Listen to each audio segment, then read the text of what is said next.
Hey guys, we are excited that it is Thursday and we're back with another virtual interview series. This will be our last virtual interview series for the fall semester. We have been so pleased with all of the incredible advice that we have learned from industry professionals all across the sports and entertainment industry. We're already working on our guest lineup for the spring semester, so be sure and check back with that soon. If you would like to go back and watch any of the interviews that we have had for this fall, you can find those on our website at www.reachandteach.rocks, ROCKS. So let's go ahead and get started. I do want to remind you guys that you can ask questions. Just drop those into the chat. Put them into the comment section and we will make sure and get your questions answered before the interview is over today. Mariah, it's so nice to have you with us today. Hi, April. How are you? Thanks for having me. I'm excited to be here. Yes, we are excited to have you. Would you mind taking just a few minutes and tell us your name, where you're from, what you do, and a little bit about yourself? Yeah, so my name is Mariah Bailey. I'm actually originally from the Bronx, New York. I'm first generation to go to school and actually be born here out of all my siblings. And I went to a Catholic private school growing up, Cardinal Spelman High School. From there, I ended up going to NYU. I initially got into New York University to be an actress. I was going to be a big movie star, and then I decided I was way too bossy for that. And I discovered producing, fell into that. It was much better fit for me. And I actually started out doing a bunch of different projects with producing. I didn't know what kind of producer I necessarily wanted to be. But then I ended up falling into a job with NBC Universal 6 months outside of college in 2015. And I became a PA over at the Maury Show, PA's production assistant. And 6 months from there, I ended up getting promoted to be an associate producer. After going to the Emmys in about 2017, I became a segment producer. I've been a segment producer there now for about 2 or 3 years. Yeah, and that's so exciting to think about, how it sounds like it really just kind of fell into your lap and it's something you weren't sure you wanted to do. I know so many times with students, we have this idea of what we want to do with our future, and it may not always end up being like that, but it could be even better than we expected. So definitely be open to opportunities, I think is a great piece of advice for students. Yes, absolutely. So, could you tell us a little bit about what your daily activities look like when you get up, you go into work as a segment producer? What do you do? Yeah, so actually, it is my primary responsibility to book the show. As a segment producer, I can kind of switch from a mid-level producer to like the lead producer. We have a team of about 6 people. It's not 6 people, 3 people. It's 2 producers and assistant.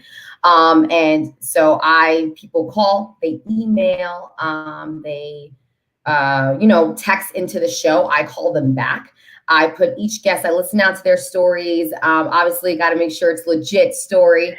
As crazy as the Maury Show is, it's all real.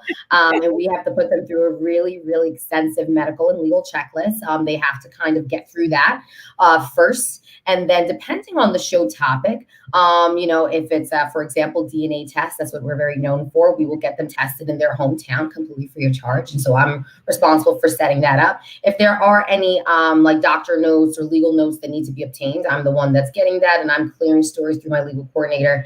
And then, when it's all said and done, I pitch the stories over to my big bosses, and alongside with my lead producer or co-producer, we put together our 3 strongest stories, and we flesh it all out. So we do the interviews, we come up with different show elements, different tape pieces. I write those, I direct those.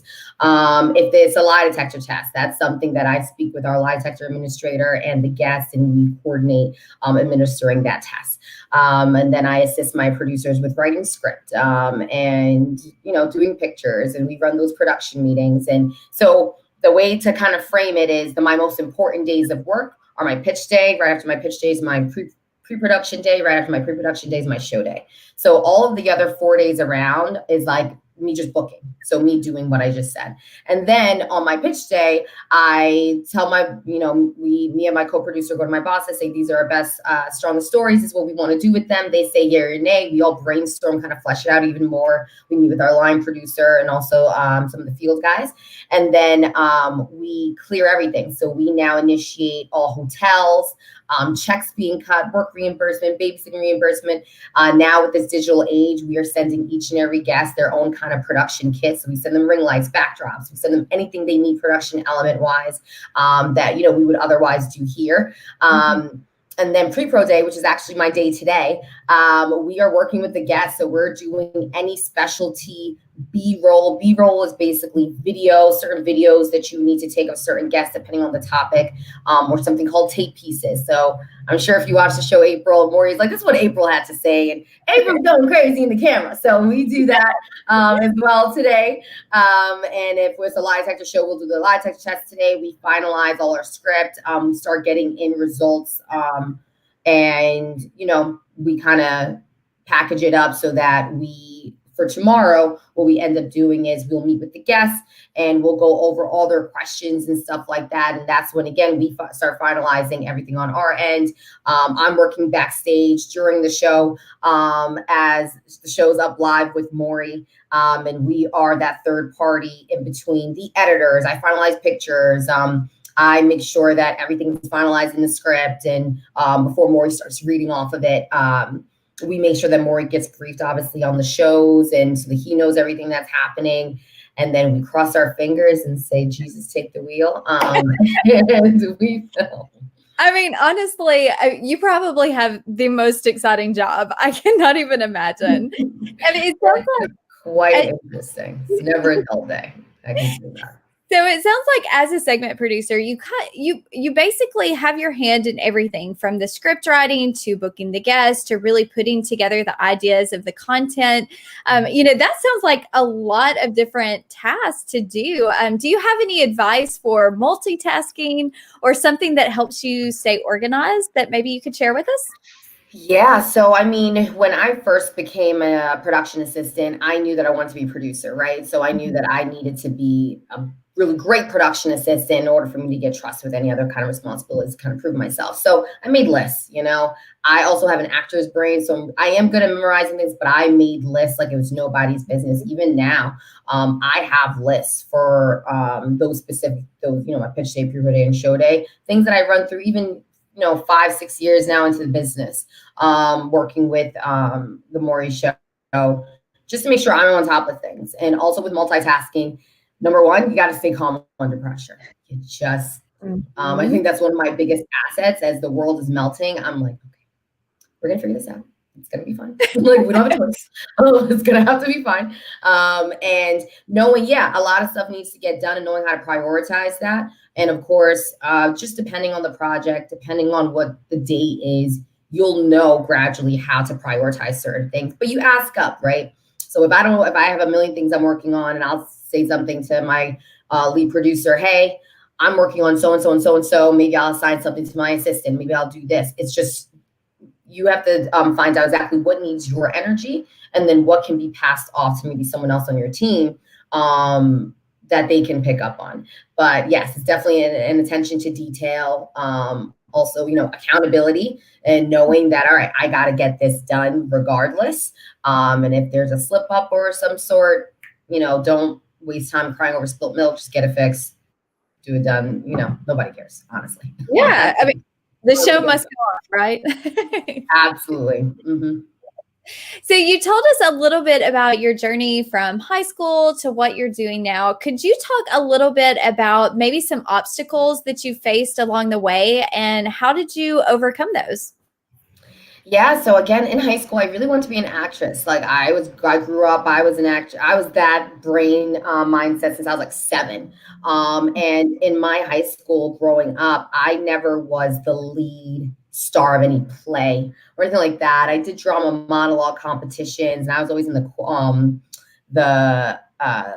cast. I was always like a lead dancer in a lot of our school plays. But when I told, my director that I wanted to get into Tisch School of the Arts for acting, he kind of laughed at me and was like, that's not going to happen. And that's because Tisch School of the Arts is top 5 in the world for their performing arts, anything related to the performing arts, because celebrities work there. Celebrities are the teachers there. And even if I got into this school, there's no way I'm going to afford it. Because at the time I went to school, it was about $68 a year, which was about $250,000 over $250,000 over 4 years. But where there's a will, there's a way. And I had a chip on my shoulder. I said, you know what, I can get in that school, because no one in my high school had gotten into Tisch in 5 years, 5 or 6 years. And so it was my first audition. You know, I practiced. I practiced my monologues. I saw what the qualifications were.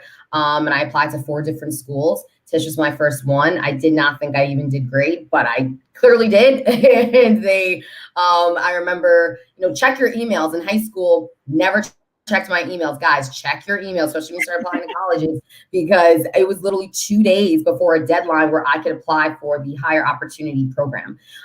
Basically, it's for New York residents. If you go to a school in New York, you're a part of this program that basically gets you a lot of scholarship.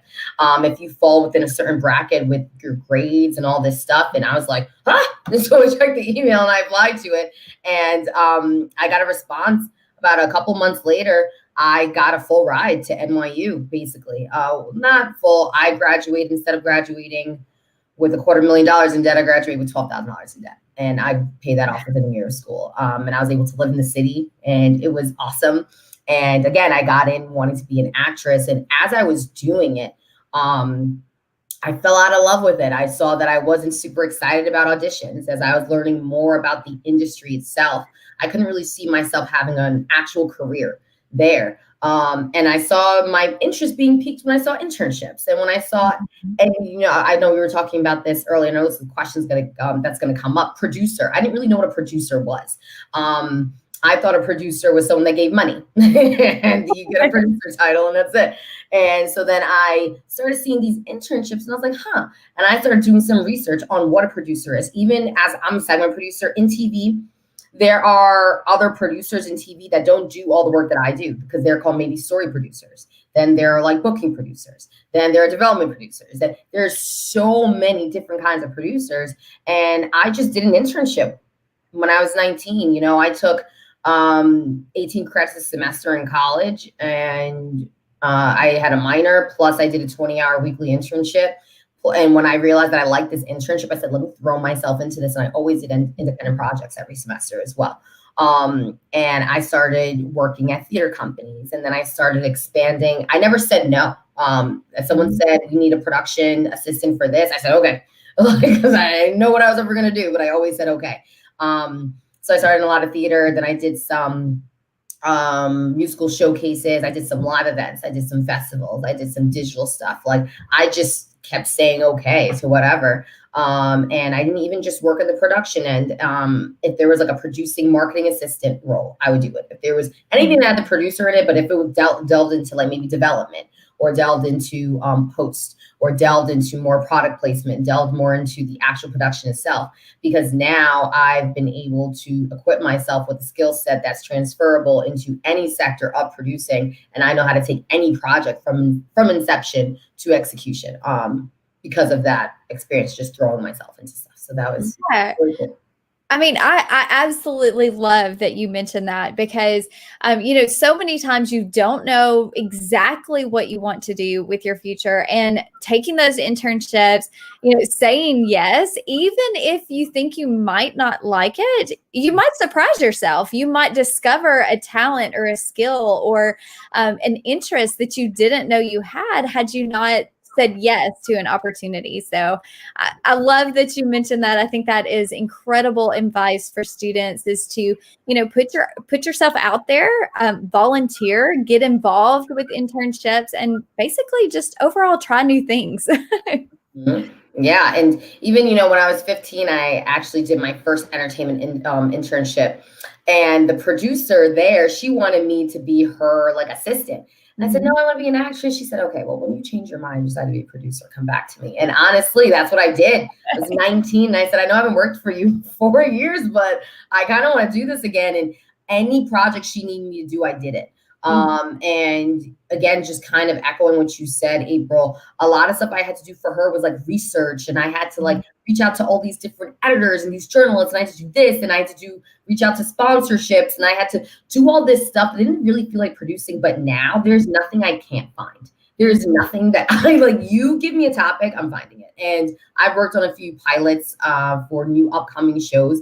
And that skill set, just because I learned how to do that from that internship. Yeah, no, I don't want to be a researcher, but now I was able to build up that rapport. I didn't feel intimidated to send a pitch sheet or anything like that to editors and to journalists. And I didn't have a problem with reaching out to Coca-Cola and all these crazy brands saying, hey, you want to just sponsor this random event? And it served me, honestly, it served me really, really, really, really well. Yeah. I mean, anytime that you can build your toolkit, your skill set, and students can do that while they're still in high school. There are, internships for students. There's part-time jobs that are available. There's volunteer opportunities, just getting involved in different aspects of your life where you think you might have an interest. You're able to develop, those communication skills and researching skills. That's something that we really don't think about, but it truly does teach you to be resourceful.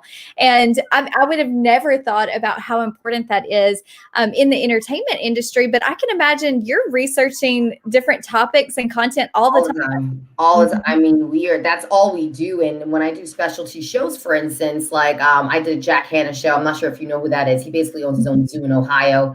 He's a great guy. And we would have like these Easter events where Jack Hanna would come out, fly out his animals, and we'd have a bunch of kids. And it was my responsibility on that show to find all those fun toys and products that you think just appear there. They don't.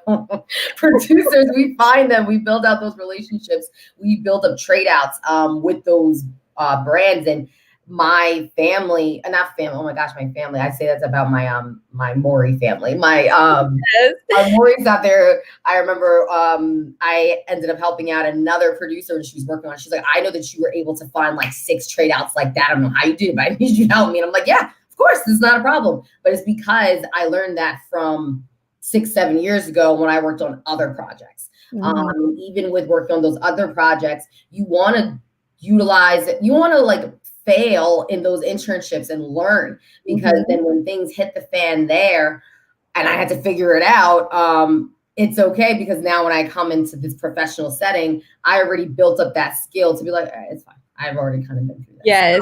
And so it's not a big deal. Yeah. I mean, learning to expect failure, but learning from those failures, I think that's so important. And it's something that young people don't think about. They always see failure as something that's negative. But in all honesty, it's a huge opportunity for you to better yourself professionally and personally. So I think learning to not be afraid to fail is a huge aspect of just growing as a person. So I'm glad you mentioned that for sure. So the next question that we have for you is, what is something that you wish you would have learned at a younger age? Honestly, exactly what you just said, April, that failure, success is not a destination at all. Success is a lifelong journey of a worthy cause. And failure, I know I had a big chip on my shoulder my whole life, just trying to prove something, to prove I'm enough, prove that I got my life together, prove I could do this, prove I could do this, prove I could do this.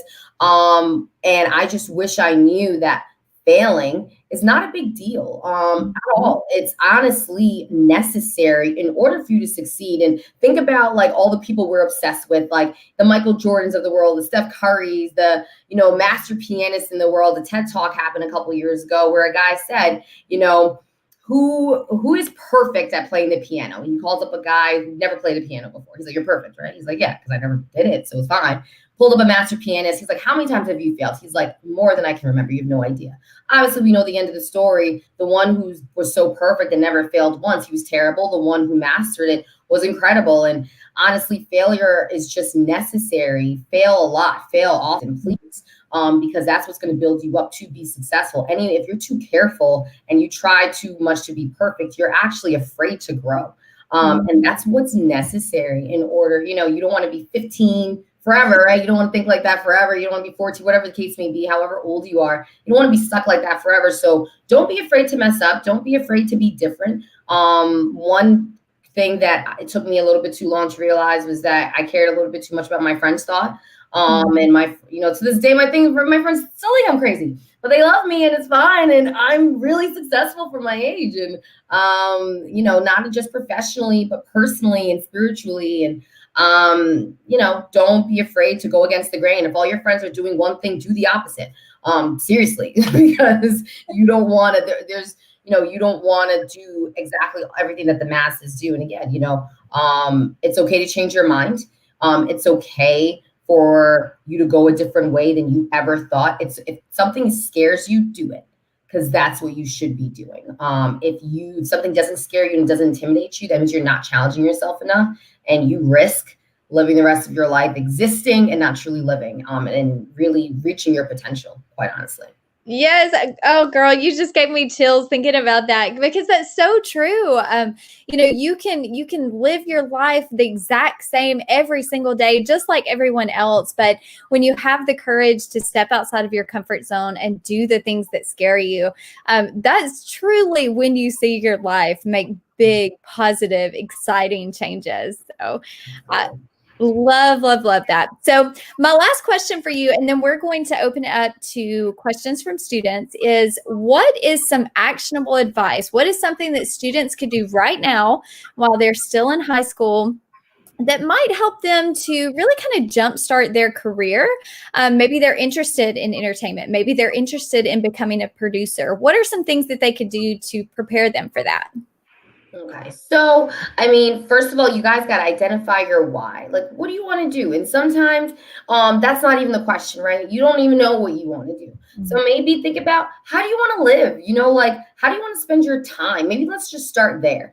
All right. And if you find, because, school, you don't necessarily have to go to school to be a producer. You don't have to go to school to be in the entertainment industry or anything like that. That's the path I chose, and I'm very happy that I did do it. So if school is for you, start looking up the different schools, especially if you're like a sophomore or junior. Start looking up those schools that you think that have that degree or have that passion or have that interest that you're looking for. I would also look up schools that have maybe one or two or three directions that you want to go into, or trade schools or education systems or something, right? And then, that's one thing that I never did in college. I'm very happy I didn't do it in college, is make sure you build up your resume. Go get that experience. Again, even in high school, there are programs that you all can take advantage of just to start building up your resume, just so you can start actually talking, connecting, getting in that field. Too many times have people study, they get their master's, they get 20 degrees in something and they hate it and it's not worth it. Or even worse, you study, work, graduate the top 11% of your class, but because you did not do one internship during school, you can't get a job now. So, again, I had an internship every single semester in every different kind of area. And I built up my resume in a way that it wasn't only production. So like I was kind of saying earlier too, if it's something in that field and in that realm, let's say you want to do photography, go do anything worth photography. It doesn't matter if you are, just shooting in a park and there's a class like that, or maybe it's a class that's teaching you how to work in that dark room. Maybe it's a class that's teaching you how to work a camera. Maybe it's a class that's teaching you how to record, something. Maybe who knows? But if it's related somehow, learn it, because it's going to be useful and it's going to be a skill set that you're going to be able to transfer no matter where you go. It doesn't matter. Same thing with production. I started out with theater companies, working at front desk. Then I worked at a development company with reality TV. Then I went and did musical showcases. Then I was assistant on a documentary. And then I did webisode series. I did whatever they wanted me to do. Like, it didn't matter. Also, part of that was networking. So part of the reason, the way I got my job at the Maury Show is not the traditional, I applied online. I actually went on LinkedIn, and I sent people a cover letter version of myself, any line producer or executive producer or production coordinator, because those are the people who are usually in charge of hiring at Viacom, NBC, HBO, it didn't matter. Whoever accepted my email got it. And a production coordinator at NBC Universal said, hey, Mariah, give me a call. We're looking for production assistants. You ever heard of the Maury Show? And I lost my mind because I was obsessed with the Maury Show. And so that's how I got that job, was truly through networking. How I'm here, even talking with April and being a part of this and awesome platform is through networking. You have no idea. Again, that's why you want to just say yes to everything, because that yes can lead to something else. Just because you made a good impression with that person, it doesn't matter if all you're doing is handing out flyers. If you make good with that human being, they're going to remember that and they're going to want to bring you along. And that's part of my success too. I was brought along on a lot of projects and I continue to be. And if you change your mind, go with it. It's okay. You don't have to stick to one thing. Again, I realized I didn't really want to do acting anymore. And I felt weird about it because I'm like, I got into the school for this. It doesn't matter. There's always a way, even if it's so random, even if it's super left field. Even a really, really great friend of mine, he and I auditioned for Tish at the same time. He did not get in. He went to Pace and started studying science or biology. I have no idea. It was so ridiculous though. And I was like, you're not going to do that. Like, you're going to go into entertainment somehow. And he just said, I don't know about my family and they want me to be a doctor. I was like, listen, this is what you're going to do. I dragged him to like internships with me. And I was like, he'll do great. He'll do great. And now he's like selling shows to BET. He works on Real Housewives of Atlanta. He does all this stuff. And I was like, dude, you're going to be a doctor. Like, that's so lame. You've been in school. No, and if you want to be a doctor, that's okay. I couldn't do it. And so don't be afraid to take the leap, take the jump. And again, if people don't believe in you, that's okay. You believe in you. Surround yourself with one or two people that do and keep them in your ear. And really start. And this is something I hadn't mentioned earlier, but there's certain self-development books, guys, that you could read. And I know when you probably hear me say that, you're like, oh, I don't want to do that. I didn't want to do that. If I heard somebody say that to me when I was in high school, I wouldn't have done it. But one author that I do suggest is Joshua Metcalf. It's Medcalf. He has a lot of great just stories that I think you can learn so much from.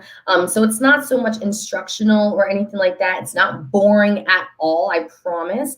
But just reading, I know you're probably tired of reading anyway. But if you read maybe 10 minutes a day, right before you start watching TV and you start playing your video game, just 10 minutes a day, you will be so shocked as to what the growth is going to happen within you. And you know what you do? You set yourself apart from everyone that is around your age. And then when people meet you and see you, compared to another 16, 17-year-old, you're going to talk a certain way. You're going to think a certain way, and you're just going to be different. And that is going to give you an edge. So if you feel like you're not as smart as everyone, you're not as talented as everyone, you're not as this, I'm telling you, one thing you can do more than anyone else that has those God-given gifts and ability is outwork them.